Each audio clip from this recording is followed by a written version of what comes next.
الحمد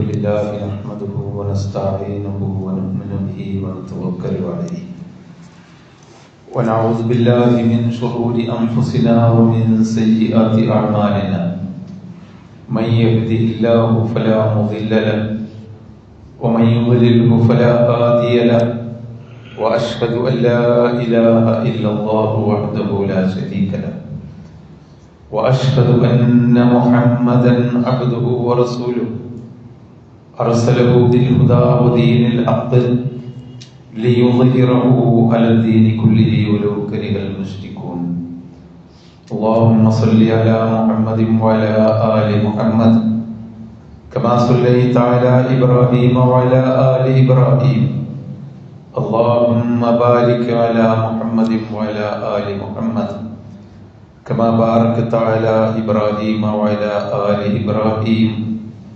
إنك حميد مجيد أما بعد فإن خير الحديث كتاب الله وخير الهدي هدي محمد صلى الله عليه وسلم وشر الأمور محدثاتها وكل بدعة ضلالة أعوذ بالله من الشيطان الرجيم بسم الله الرحمن الرحيم يا أيها الذين آمنوا اتقوا الله حق تقاته ولا تموتن إلا وأنتم مسلمون أعوذ بالله من الشيطان الرجيم يا أيها الذين آمنوا اتقوا الله وقولوا قولا سديدا يصلح لكم أعمالكم ويغفر لكم ذنوبكم ومن يطع الله ورسوله فقد فاز فوزا عظيما أعوذ بالله من الشيطان الرجيم ومن يطع الله والرسول فأولئك مع الذين أنعم الله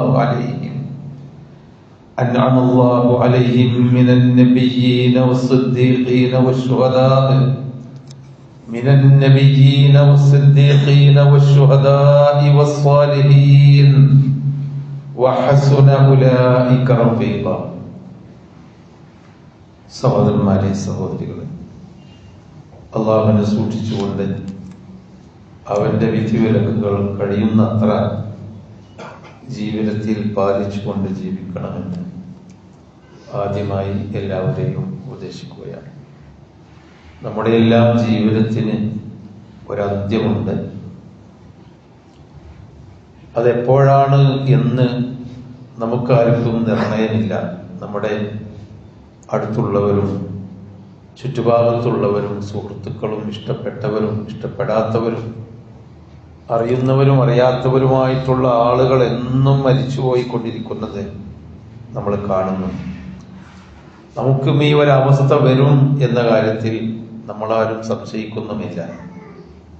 ആ ഒരു നിർബന്ധമായ അവസ്ഥ വരുന്നതിന് മുമ്പ്, അങ്ങനെ വന്നാൽ തന്നെ ധൈര്യമായി കടന്നു കൊടുക്കാൻ അള്ളാഹുവിന്റെ മുമ്പിൽ മരണത്തിന് വിധേയമാകാൻ നമുക്ക് സാധിക്കണം. അപ്പോൾ വെപ്രാളപ്പെട്ടിട്ട് കാര്യമില്ല എന്ന് അള്ളാഹു പറയുന്നുണ്ട്. ഈമാനുൽ ബഅസ്, എല്ലാ ഗതിയും മുട്ടി ഇനി മരിക്കുകയല്ലാതെ നിർവാഹമില്ല എന്ന് പറയുമ്പോൾ ബോധം വരുന്ന മനുഷ്യരുണ്ടെന്നും ആ ബോധത്തിന് അള്ളാഹ് വില കൽപ്പിക്കുകയില്ലെന്നും നമുക്ക് പഠിപ്പിച്ചിട്ടുണ്ട് അള്ളാഹു റസൂല്. ഫിറഔന് വരെ ഗതി മുട്ടിയപ്പോൾ വെള്ളത്തിൽ മുങ്ങി മരിക്കാൻ നേരത്തെ ആമൻതു ബിറബ്ബി മൂസ വഹാറൂൻ, മൂസയും ഹാറൂനും പറഞ്ഞ റബ്ബിൽ ഞാൻ വിശ്വസിക്കുകയാണ് എന്ന് പറഞ്ഞിട്ട് അല്ലാഹു തആല അതിന് മറുപടി അൽ ആന വഖദ് അസൈത മിൻ ഖബൽ, ഇപ്പോഴാണോ എനിക്ക് വിശ്വസിക്കാൻ കണ്ട നേരം, ഇതുവരെ ധിക്കാരിയായിരുന്നല്ലോ എന്ന് പറഞ്ഞതായി ഖുർആൻ തന്നെ നമുക്ക് പഠിപ്പിച്ചു തന്നിട്ടുണ്ട്.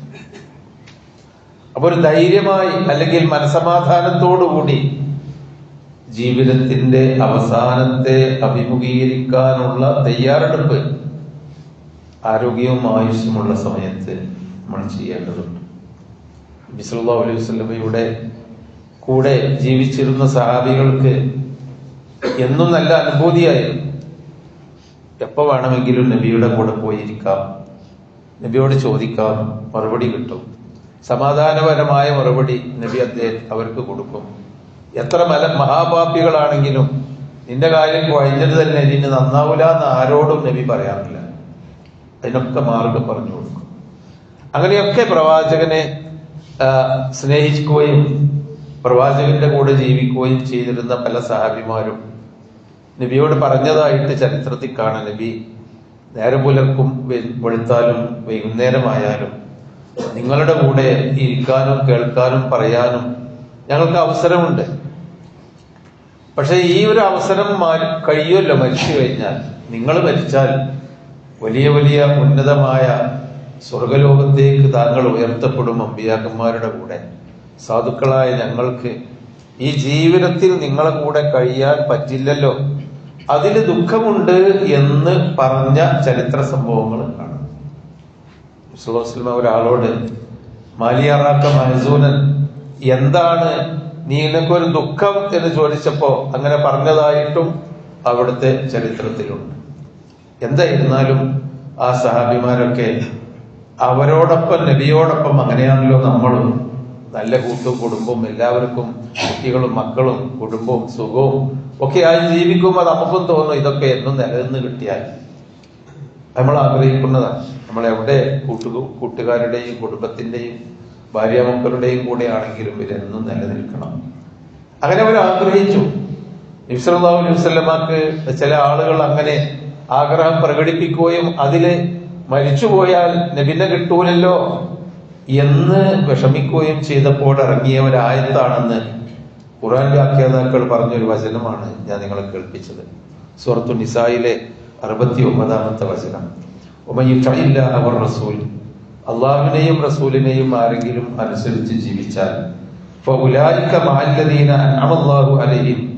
അവർ അള്ളാഹു അനുഗ്രഹിച്ചവരുടെ ഒപ്പം തന്നെ പരലോകത്തും ഉണ്ടായിരിക്കും.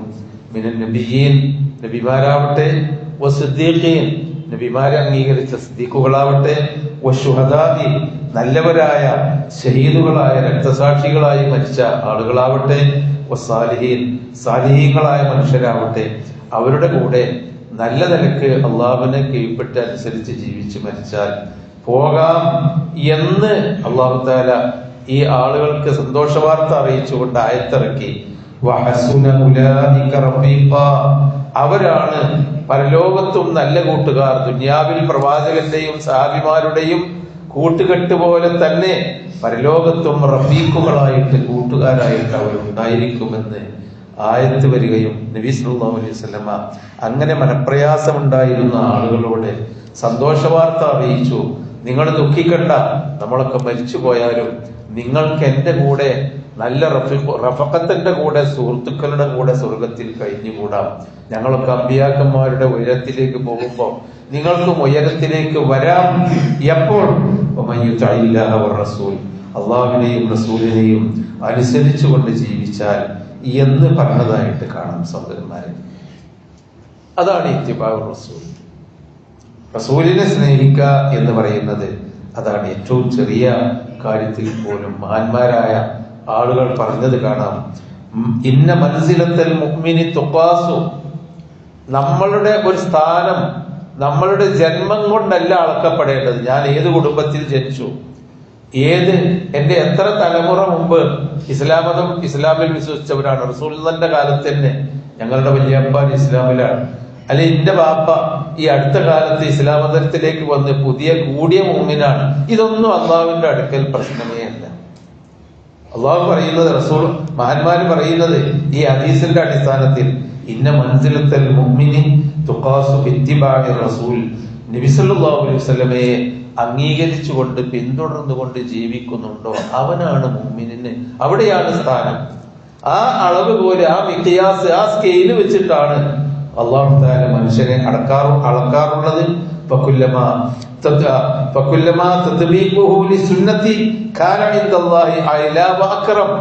റസൂലിന്റെ സുന്നത്തിനെ പിൻപറ്റിക്കൊണ്ട് ആര് ജീവിക്കുന്നോ അവനാണ് അള്ളാഹുവിന്റെ അടുക്കൽ ഉന്നതന്മാരും അവരുടെ അടുക്കൽ ആദരണീയരും അവർ തന്നെയാണ്. എന്താ കാരണം? ഖുൽ ഇൻ കുൻതും തുഹിബ്ബൂനല്ലാഹ ഫത്തബിഊനി യുഹിബ്ബുകുമുല്ലാഹ്. നബി അവരോട് പറയണം, നിങ്ങൾ അല്ലാഹുവിനെ ഇഷ്ടപ്പെടുന്നുണ്ടെങ്കിൽ എന്നെ നിങ്ങൾ ഇഷ്ടപ്പെടണം. യുഹിബ്ബുകുമുല്ലാഹ്, അല്ലാഹു നിങ്ങളെയും ഇഷ്ടപ്പെടും. വയഗ്ഫിർ ലക്കും ദുനൂബക്കും, നിങ്ങളുടെ പാപങ്ങൾ അല്ലാഹു പുറത്തു തരും. അല്ലാഹു ഗഫൂറുർ റഹീം, അല്ലാഹു ഗഫൂറുർ റഹീം. സഹോദരന്മാരെ, നമ്മൾ ഒരു സാഹചര്യത്തിലാണോ ഇന്നുള്ളത്? എല്ലാവരും നബിനെ ഇഷ്ടപ്പെടാൻ വേണ്ടിയിട്ട് ഭയങ്കരമായ തിരക്കാണ്. കടകളിലും ഈ ഫാൻസി കടകളിലടക്കം ഭയങ്കര തിരക്കാണ്. നബിയെ ഇഷ്ടപ്പെടാനുള്ള തിരക്കാണ്. നമ്മളൊന്ന് ആലോചിച്ച് നോക്കൂ, എങ്ങനെയാണത്? അള്ളാഹു പറഞ്ഞത് ഇങ്ങനെയാണ്, നിങ്ങൾ അള്ളാഹുവിനെ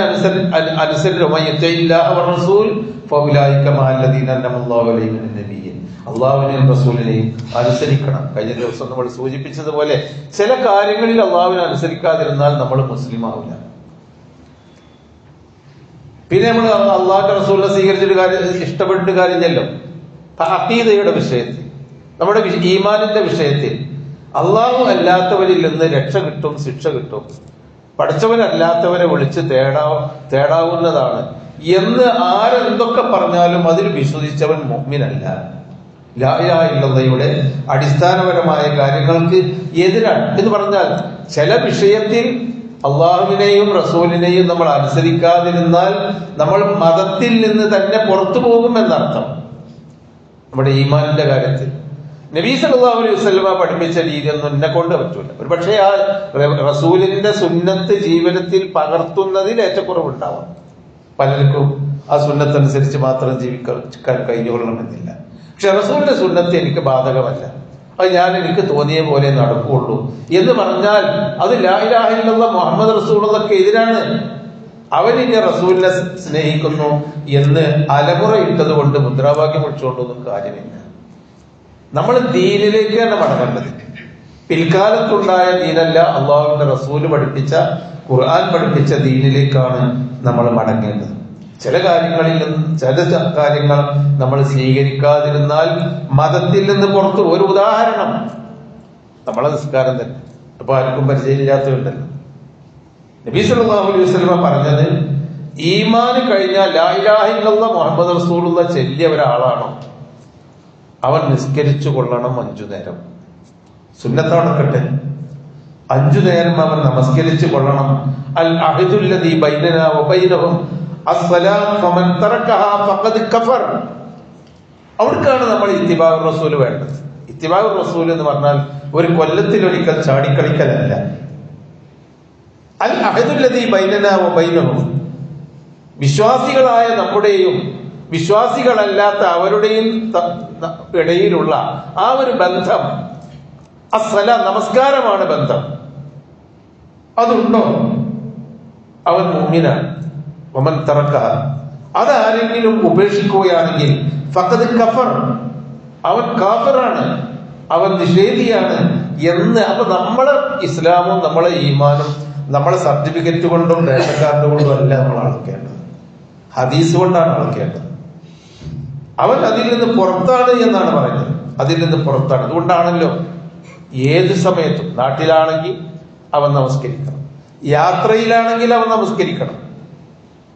എത്ര ദീർഘമായ യാത്രയിലാണെങ്കിലും അവന് വെള്ളം കിട്ടൂലേ, ഒതുകൊടുക്കാൻ പറ്റിയില്ലേ, അവന് മണ്ണുകൊണ്ട് തേമം ചെയ്ത് നമസ്കരിക്കണം.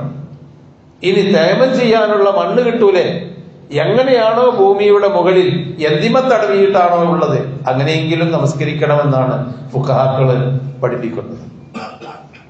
എന്നാലും ഒഴിവില്ല, എത്ര തിരക്കാണെങ്കിലും.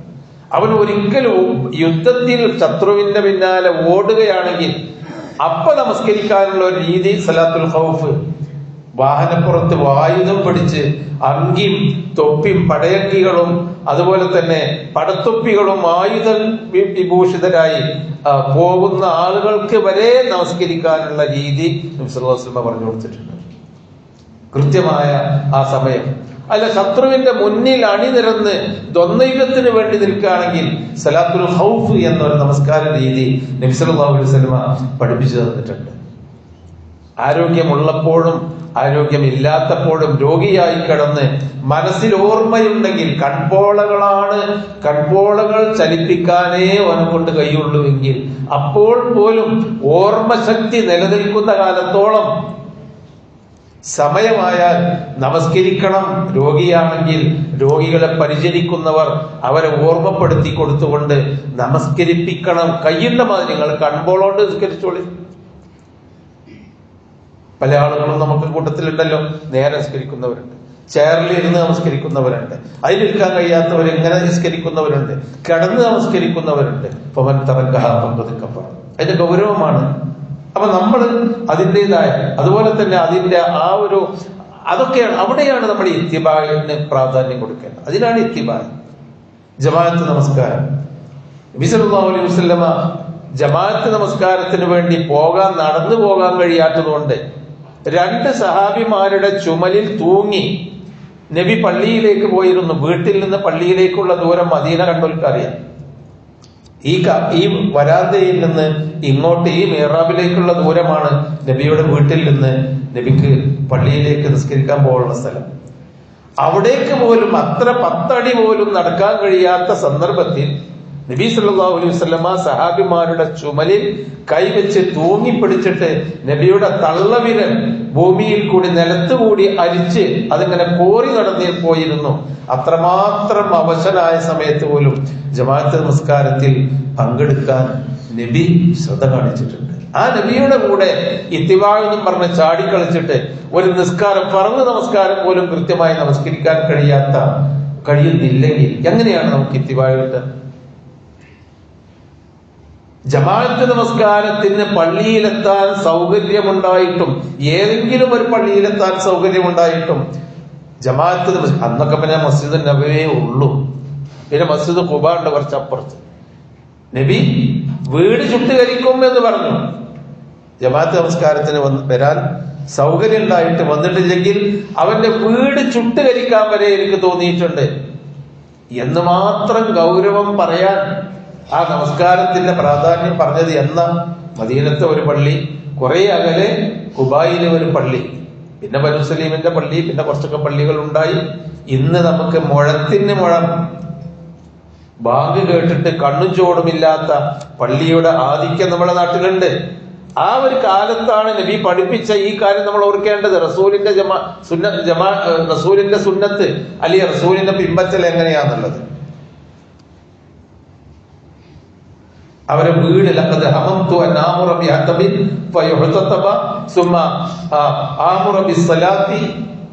ഒരാളോട് നിസ്കരിക്കാൻ വേണ്ടി ഞാൻ പറയാം, എന്നിട്ട് കുറച്ച് വിറക് കൊണ്ടുവരാൻ പറയാം, എന്നിട്ട് ഞാൻ അവരുടെ വീടുകൾ കരിക്കാൻ വേണ്ടി വിചാരിച്ചിട്ടുണ്ട് എന്ന് മാത്രം.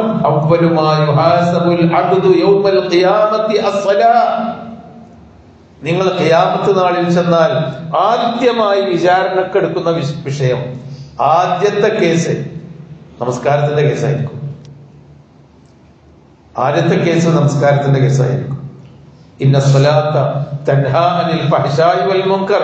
നമസ്കാരം നിങ്ങളുടെ ജീവിതത്തിൽ മാറ്റം വരുത്തും. അത് ഫർളായിട്ട് കൃത്യമായിട്ട് നടത്തുകയാണെങ്കിൽ. പറഞ്ഞു വരുന്നത് സഹോദരന്മാർ, ദീനിൽ നിന്ന് പുറത്തു പോകുന്ന നിർബന്ധമായിട്ടുള്ള ഫർളായിട്ടുള്ള കർമ്മങ്ങൾക്ക് പോലും പ്രാധാന്യം നൽകാത്ത ഒരു തരത്തിലുള്ള ഇത്തിബാഉ റസൂൽ ഇവിടെ വന്നിട്ടുണ്ട്. ഒരു കാലഘട്ടത്തിലും നബി സല്ലല്ലാഹു അലൈഹി വസല്ലമ പഠിപ്പിച്ചതോ നബി അംഗീകരിച്ചതോ 400 കൊല്ലം വരെ നബി സല്ലല്ലാഹു അലൈഹി വസല്ലമയുടെ സഹാബത്ത് 40-ലേറെ കൊല്ലം നബിയുടെ മരണശേഷം ആയിഷ ബിബി റളിയല്ലാഹു അൻഹ ജീവിച്ചിരുന്നത്. അവരാരും ചെയ്യാത്ത ഈ പാട്ടും കുതൂഹലങ്ങളും ഈ ബൾബ് കൊണ്ടുള്ള അലങ്കാരങ്ങളും ഈ തരത്തിലുള്ളതല്ല ഇത്തിബാഉ റസൂൽ.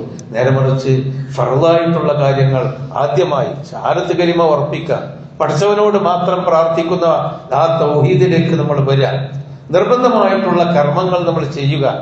നിർബന്ധത്തിന്റെ പുറമെ അതിന്റെ പ്രാധാന്യം കൽപ്പിച്ചുകൊണ്ട് റസൂലിന്റെ സുന്നത്ത് ജീവിതത്തിൽ എത്രമാത്രം പാലിക്കാൻ കഴിയുമോ അത് പാലിക്കുക.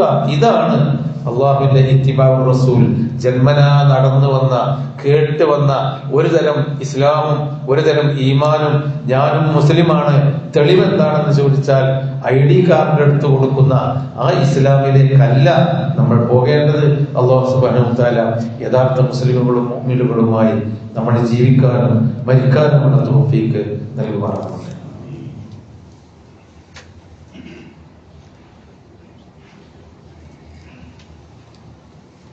അൽഹംദുലില്ലാഹി റബ്ബിൽ ആലമീൻ വസ്സലാത്തു വസ്സലാമു അലാ റസൂലിൽ അമീൻ വഅലാ ആലിഹി വസഹ്ബിഹി അജ്മഈൻ. അഊദു ബില്ലാഹി മിനശ് ശൈത്വാനിർ റജീം. ബിസ്മില്ലാഹിർ റഹ്മാനിർ റഹീം.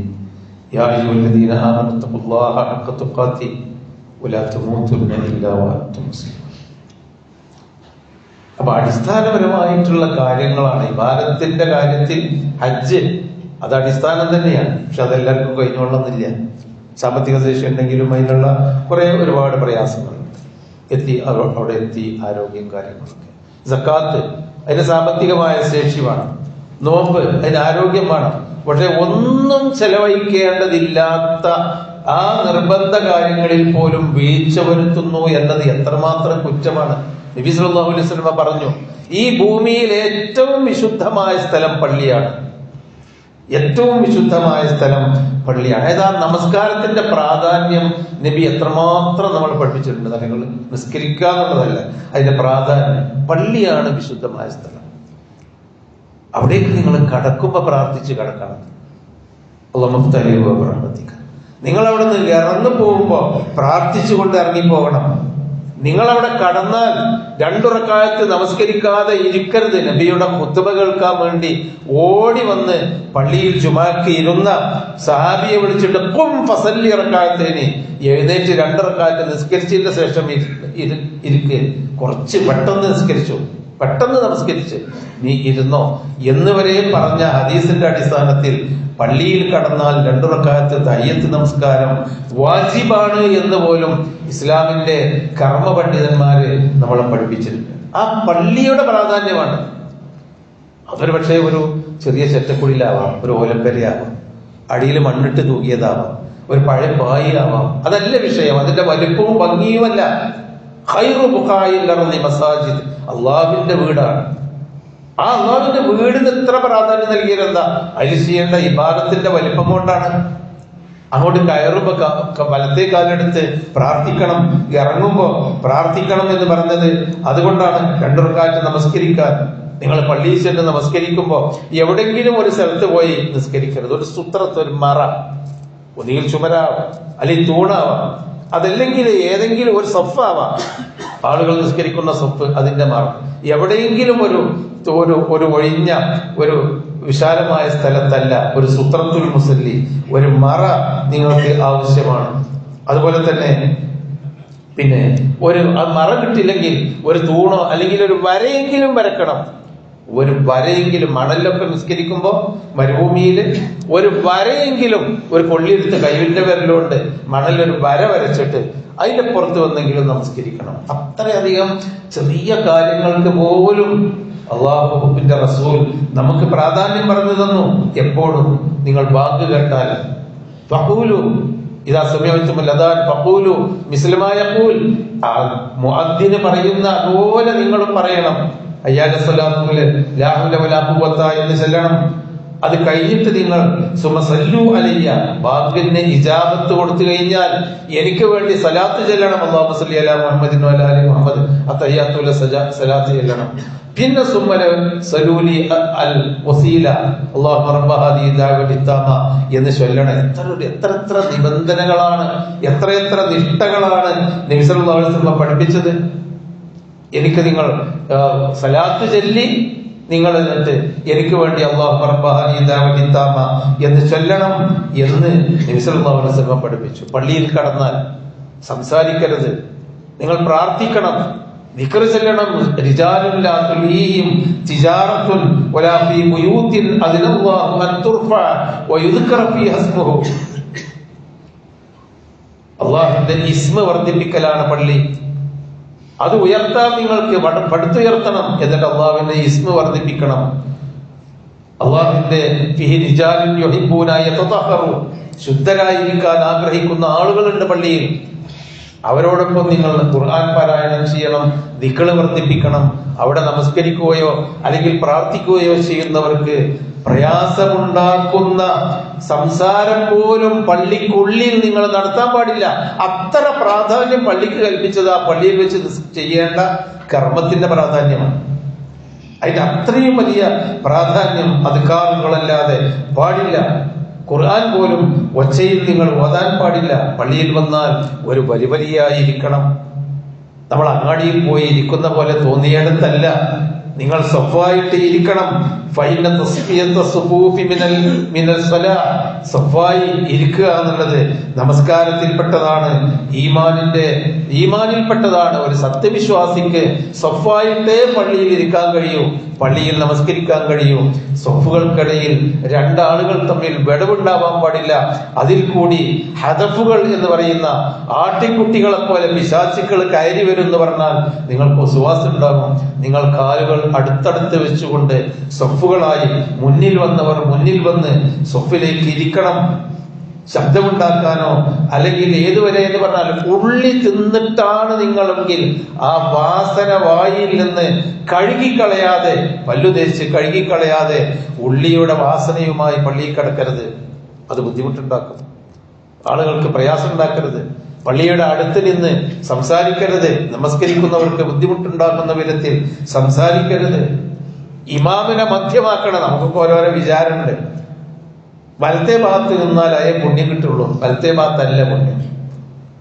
ആദ്യമായി ഒരു ഇമാമിനെ തുടരുകയാണെങ്കിൽ ആദ്യമായി നിൽക്കേണ്ടത് വലത്തെ ഭാഗത്താണ്, പിന്നീട് നിൽക്കേണ്ട ഇടത്തെ ഭാഗത്താണ്, പിന്നെ വന്ന് നിൽക്കുന്നവർ വലത്തെ ഭാഗത്താണ്, പിന്നെ ഇടതു ഭാഗത്താണ്.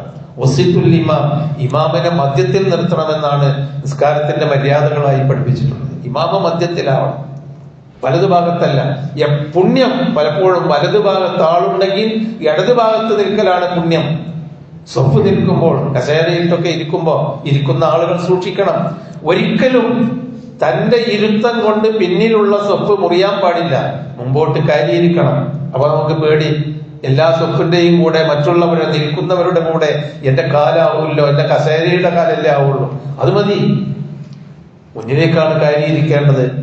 അപ്പൊ അത്രയധികം മര്യാദകൾ, ചെറിയതും വലിയതുമായ മര്യാദകൾ പഠിപ്പിച്ച ഒരു സ്ഥലം, അത് എത്ര ചെറിയ ഒരു കൂടാരമാണെങ്കിലും അള്ളാഹുവിന്റെ മസ്ജിദിനെ പറ്റി മര്യാദ പഠിപ്പിച്ചത് എന്തിനാ? ആ മസ്ജിദിൽ നിർവഹിക്കേണ്ട കാര്യം ഒരാൾ മുസ്ലിം ആകണോ അല്ലേ എന്ന് തീരുമാനിക്കേണ്ട കാര്യമാണ്. അതിനാണ് റസൂൽ ഇത്രമാത്രം ചര്യകൾ പഠിപ്പിച്ചത്. ഈ ചര്യകൾക്കൊന്നും ജീവിതത്തിൽ ബലകൽപ്പിക്കാത്ത ഒരു സമൂഹം. ഞാനും മുസ്ലിമാണ്, ഞങ്ങൾക്ക് ഇസ്ലാമിന്റെ ചിഹ്നമായിട്ട് നമ്മൾ ഇങ്ങനെയുള്ള അനാചാരങ്ങളിലേക്കല്ല, റസൂലിന്റെ ജീവിതത്തിൽ എല്ലാ സൽക്കർമ്മങ്ങൾ കൊണ്ട് പിന്തുടരുന്ന ഒരവസ്ഥയിലേക്കാണ് നമ്മൾ മടങ്ങേണ്ടത്. അത് നമ്മൾ ജനങ്ങൾ പഠിപ്പിച്ചു കൊടുക്കണമെന്നാണ് നബി സല്ലല്ലാഹു അലൈഹി വസല്ലമയുടെ ഈ കാര്യങ്ങൾ നമ്മൾ നമുക്ക് നൽകുന്ന പാഠം. അല്ലാഹു റസൂലിനെ എങ്ങനെയാണോ പിന്തുടർന്ന് ജീവിക്കേണ്ടത് ആ നിലയ്ക്ക് പിന്തുടരാനും റസൂലിന്റെ ചര്യ അനുസരിച്ച് ജീവിച്ച് മരിക്കാനും അല്ലാഹു തൗഫീഖ് നൽകുമാറാവട്ടെ. ഈ എല്ലാ അറിവുകളിൽ നിന്നും, അന്ധവിശ്വാസങ്ങളിൽ നിന്നും, അറിവില്ലായ്മകളിൽ നിന്നും അല്ലാഹു നമ്മളെല്ലാം കാത്തു രക്ഷിക്കുമാറാവട്ടെ. പ്രയാസങ്ങളിൽ നിന്നും, ദുരിതങ്ങളിൽ നിന്നും, രോഗങ്ങളിൽ നിന്നും നമുക്കും നമ്മുടെ കുടുംബങ്ങൾക്കും നമ്മോട് ദുആ കൊണ്ട് വസിയത്ത് ചെയ്ത എല്ലാ സഹോദരന്മാർക്കും അല്ലാഹു തആല ശാന്തിയും ശിഫയും നൽകി അനുഗ്രഹിക്കുമാറാവട്ടെ. നമ്മിൽ നിന്ന് മരിച്ചുപോയവർക്ക് അല്ലാഹു മഗ്ഫിറത്തും റഹ്മത്തും നൽകി ജന്നാത്തുൽ ഫിർദൗസിൽ ഒരുമിച്ച് കൂട്ടുമാറാവട്ടെ. സഹോദരങ്ങളെ, പള്ളി ചെലവിലേക്കുള്ള നിങ്ങളുടെ സംഭാവന എല്ലാവരും നൽകണമെന്ന് പ്രത്യേകമായി ഉണർത്തുന്നു. റബ്ബനാ ആതിനാ ഫിദ്ദുനിയാ ഹസന വഫിൽ ആഖിറതി ഹസനതൻ വഖിനാ അദാബന്നാർ. അല്ലാഹുമ്മ ഗ്ഫിർ ലിൽ മുഅ്മിനീന വൽ മുഅ്മിനാത്ത് അൽ മുസ്ലിമീന വൽ മുസ്ലിമാത്ത് അൽ അഹ്യാഇ മിൻഹും വൽ അംവാത്ത് യാ മുജീബ ദഅവാത്ത്. വസല്ലല്ലാഹു വസല്ലം അലാ ഖൈരി ഖൽഖിഹി മുഹമ്മദിൻ വഅലാ ആലിഹി വസഹ്ബിഹി.